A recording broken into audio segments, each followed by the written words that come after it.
What's up everyone and welcome back to another tutorial. Today we're going to see how to cancel your order on Amazon and get a refund on your balance. Firstly, go to the Amazon website using your web browser, and if you already signed in, click Hello, Sign In. Once signed in, click on Returns and Orders in the top right corner of the page. This will show a list of your recent Amazon orders. Scroll or search through your orders to find the one you want to cancel, and when you find it, click Cancel Items on the right side of the order.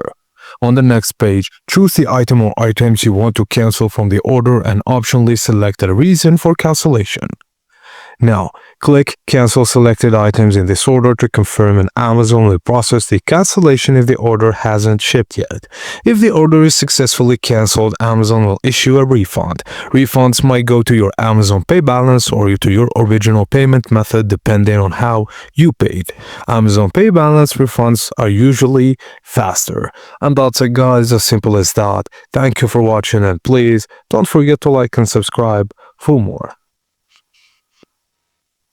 What's up everyone and welcome back to another video. Today we're going to see how to fix Amazon order cancelled but money not refunded.